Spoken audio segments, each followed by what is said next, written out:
السلام علیکم دوستو، آج میں قدیم برصغیر کی تاریخ کے سلسلے کی ایک اور ویڈیو کے ساتھ آپ کی خدمت میں حاضر ہوا ہوں۔ اس سلسلے میں ہم نے گزشتہ 2 لیکچر میں بات کی تھی گوتم بدھ کی زندگی کے متعلق، اور آج اس کو آگے بڑھاتے ہوئے گوتم بدھ کی زندگی کے متعلق یہ تیسری اور آخری ویڈیو ہے۔ دوستو، جیسا کہ ہم نے لاسٹ ویڈیو میں بتایا ہے کہ گوتم بدھ روشن ضمیر ہونے کے بعد بنارس کی طرف گئے، جہاں ان کے شاگردوں نے انہیں چھوڑ کر سکونت اختیار کی ہوئی تھی۔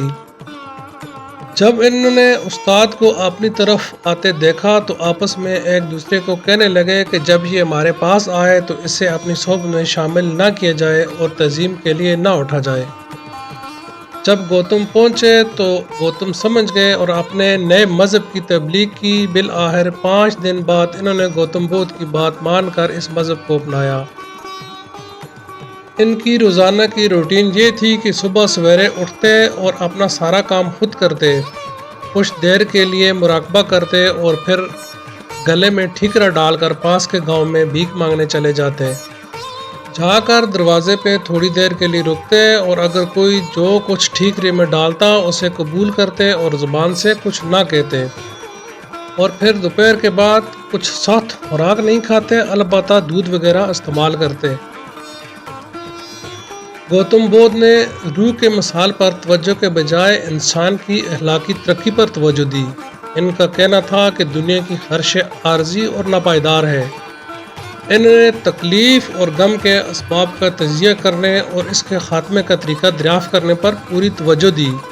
ان کے قول کے مطابق کسی بھی تکلیف کی جڑ انسان کی خواہش ہوتی ہے اور اسے فنا کرنا تکلیف کو ختم کرنے کا بہترین طریقہ ہے۔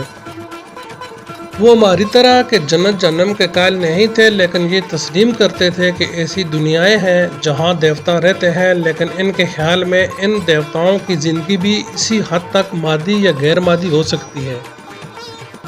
اب بات کرتے ہیں گوتم بدھ کی بنیادی تعلیمات پر جو درجہ ذیل ہیں۔ ان کی تعلیمات یہ ہیں: نمبر 1 راسخ عقیدہ، نمبر 2 صاف خیالات، نمبر 3 راست گفتار، نمبر 4 نیک عمل، نمبر 5 پاک روزی، نمبر 6 صحیح کوشش، نمبر 7 مناسب یادداشت اور موضوع مراقبہ۔ بدھا فکر و قول اور عمل کی پاکیزگی پر زور دیتے تھے۔ انہوں نے مندرجہ ذیل احکامات جاری کیے: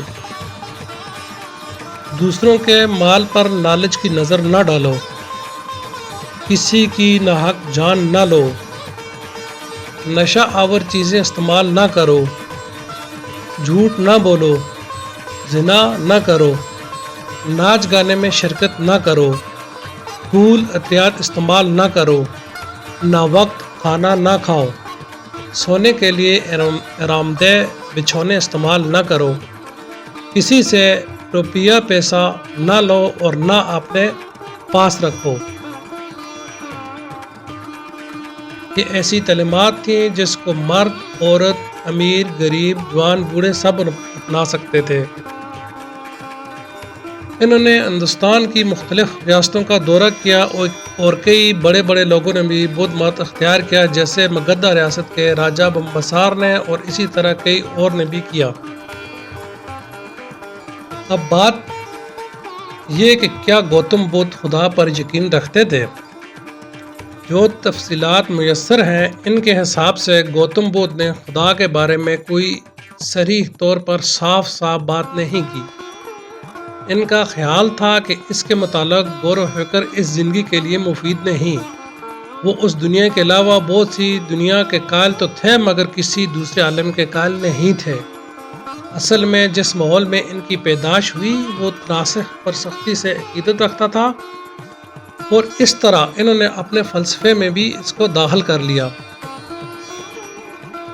گوتم بدھ نے تقریباً 80 سال کی عمر پائی اور 488 قبل مسیح میں فوت ہو گئے۔